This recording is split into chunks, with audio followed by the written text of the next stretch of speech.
চিন্তা করুন, এক মহারাজ বলছে যে আমার মতো বদমাইশ যে ভক্ত হয়ে গেছে তাহলে অন্যজন্য ভক্ত হবে। একে না বলুন? আপনি নিজে নিজে প্রশ্ন করুন আমি কতটুকু ভালো। যখন একলা রুমে থাকবো, ফেসবুক আর ইউটিউব থাকবে, আর আমি একলা থাকবো, দরজাটা বন্ধ থাকবো, তাহলে ওটাই হচ্ছে অরিজিনাল ভক্তি। একে না বলুন? আরে মাঝের সামনে হরে কৃষ্ণ বাবু, কিন্তু এটা হলো অভিনয়। হ্যাঁ কিনা বলুন? আপনি একা থাকবেন, নেট থাকবে, সব সুযোগ সুবিধা থাকবে, তখন আপনার কি মনে চায় সেটাই হচ্ছে অরিজিনাল। ঠিক কিনা বলুন?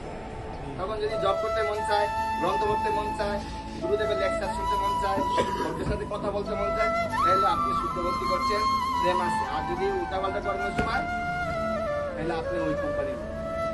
হ্যাঁ কিনা বলুন? হ্যাঁ কিনা বলুন?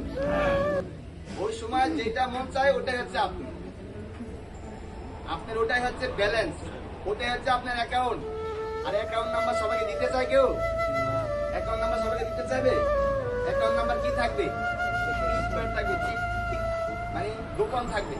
ওই গোপন জায়গায় আপনি যেরকম, ওটা হচ্ছে আপনার অরিজিনাল ব্যালেন্স। আর ওই ব্যালেন্স দিয়ে আপনি ভগবত ধামে যেতে পারেন। হ্যাঁ কিনা বলুন? আর এই যে এখানে আসলে অভিনয় করলাম হরে কৃষ্ণ একটু মাথাটা মিস চলে যায়, কিন্তু পরে গেলে আবার এরকম হবে কি হবে?